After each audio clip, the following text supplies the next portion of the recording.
សេចក្តីជូនដំណឹងស្តីពីការអនុម័តដាក់ឲ្យប្រើប្រាស់នៅគោលការណ៍ណែនាំលេខ76 25 នមកកននចុះថ្ងៃទី10ខែធ្នូឆ្នាំ2025ស្តីពីទម្រង់របាយការណ៍របស់ឈ្មួញជើងសារឧបករណ៍នីសននាយកកមូលបត្រកម្ពុជានមកមានកិត្តិយសសូមជម្រាបជូនដំណឹងដល់សាធារណជនទាំងអស់ជ្រាបថានមកបានអនុម័តដាក់ឲ្យប្រើប្រាស់នៅគោលការណ៍ណែនាំលេខ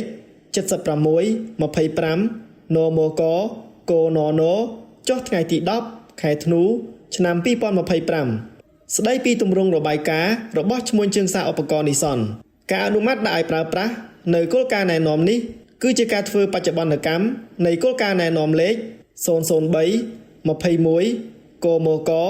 កននចុះថ្ងៃទី5ខែមីនាឆ្នាំ2021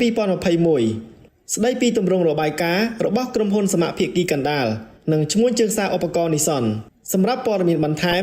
សូមតាក់ទងមកនាយកដ្ឋានត្រួតពិនិត្យអន្តរការីមូលបត្រតាមរយៈទូរស័ព្ទលេខ023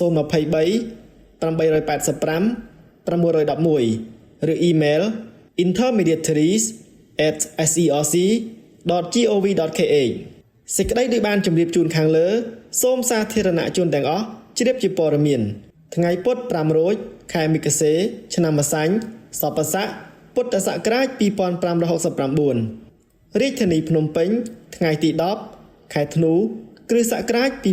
2025នាយកកមូលបត្រកម្ពុជា